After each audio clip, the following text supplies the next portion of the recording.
BBA, BCA, BCom computer కోర్సులో 100% placement లభించే ఏకైక డిగ్రీ కాలేజ్ కూకట్పల్లిలోని ఐక్రియేట్ డిగ్రీ కాలేజ్. సివిల్ అభ్యర్థుల కోసం రాజీవ్ గాంధీ సివిల్ అభయహస్తం పేరుతో కొత్త పథకాన్ని తెలంగాణ సీఎం రేవంత్ రెడ్డి ప్రారంభించారు.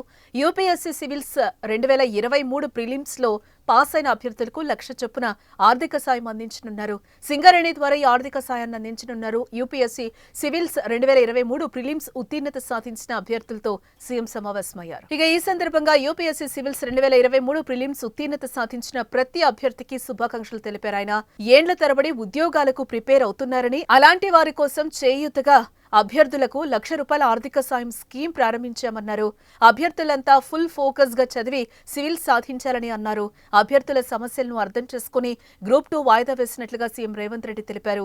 నిరుద్యోగుల సమస్యల నుంచే తెలంగాణ ఉద్యమం పుట్టుకొచ్చిందన్నారు సీఎం రేవంత్ రెడ్డి.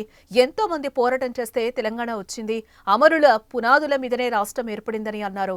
కానీ గత ప్రభుత్వం నిరుద్యోగుల్ని ఆగమాగం చేసిందని అన్నారు. గత ప్రభుత్వం నిర్లక్ష్యం కారణంగా ఉద్యోగాల భర్తీ కాలేదని, కానీ తమ ప్రభుత్వం అధికారంలోకి వచ్చిన 90 రోజుల్లో 30,000 ఉద్యోగాలు భర్తీ చేశామన్నారు.